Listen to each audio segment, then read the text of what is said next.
So this bill is much more than a film bill. It's an economic diversification act, and a film is a catalyst by which we'll build upon that diversification through the university and NSHE system. This particular bill, SB 220, sponsored by Senator Lang, is an education-centric bill, meaning that not only is it located on public education institutional land, but it's affiliated with the UNLV Research Foundation, meaning that we pay ground rent, over $1/3 billion of ground rent over the course of the ground lease to the foundation, which goes into research and professorships and all of the things, involvement with students. The other is that the project, because it's on public land, we will be gifting the buildings that are built, over $450 million just in the studio complex itself, to the Research Foundation at the end of the lease. And we also generate another $186 million over the course of the bill from each of the productions filmed in the state that go into education and vocational training. So that totals $1 billion generated out of SB 220 from the private sector into education and workforce training. That's a major difference. The MBS Group, they're out of Los Angeles. They're the largest production service and location strategist in the film industry in the world. They do over 1,000 productions a year globally. They have over 660 locations, sound stages that they control, and they have over 120 different locations in 8 countries. So consider it like an air traffic controller for the airline industry. Delta may not know where every American airline aircraft is located in the sky, but the air traffic controller does. I would say that MBS Group is that air traffic controller of films. They know what's being greenlit. They know when the timing of a film is coming, and they also know where that particular shoot's priorities need to be and what tax credits they might be looking for. So as a result, we have the world's largest and most preeminent servicer of the industry managing this studio complex, assuring us that we will be producing constantly in this studio complex at UNLV. The message I would like to really give to the education community is that Senator Roberta Lang is an educator for her entire career. And she understands the importance of funding and how there's never enough money, and that there's also a vision for education. And that's why she insisted that this bill, SB 220, was an education-centric bill. So what does that mean for the Nevada studios?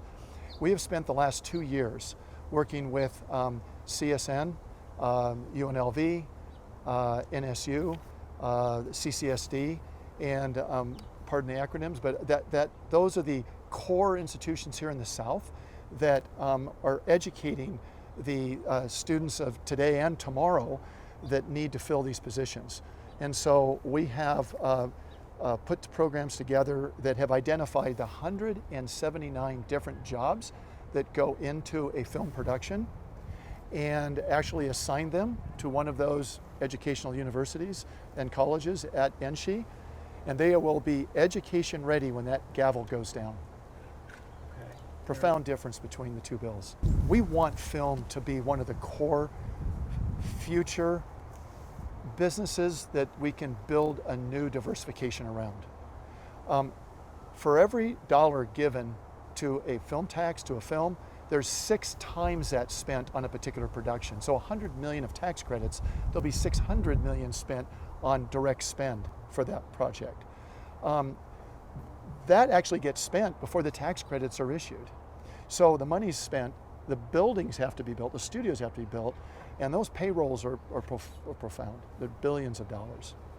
There is a 50,000 square foot Nevada Media and Technology Lab building being constructed as part of this project that we are dedicating towards the upper division film schools, UNLV, CSN, NSU, and space available for the Creative Technologies Initiative, which is basically bringing the research and pursuit dollars from this bill. It's over $12.5 million being set aside to go after aerospace and defense, medical technologies, and video game publishing. Video game publishing is larger than television, music, and movie production combined. I'd like to say to the parents of Nevadan students today and for generations to come that there was a recent study by a university film professor, Warren Cobb at UNLV, that discovered that there are over 12,000 students a year that graduate out of the high school systems just here in Clark County that have an interest in some trade that's related to film, whether it's writing, construction, design, film, theatrics, music. The list goes on and on. There's 179 different job descriptions, and these kids graduate out and they don't necessarily know they could remain here in Nevada. So I'm just saying to the parents of Nevada that if your student is gifted and has a passion for the arts or any element in it, the science behind film, we've got a home for you at Nevada Studios in SB 220. Our goal is to see if we can do a joint bill. We've always been about that. We continue to want to see that as an objective. I know a lot of legislatures would like to see that, as will the governor. But in the unlikely situation that it doesn't come together and the legislature has to pick a winner, I have no doubt which of the two bills, SB 220, is a profoundly better economic situation for the state, returning more than $1 for $1 given. It has the best education-centric ready platform from day one, and it returns $1 billion of private sector money back to education through SB 220.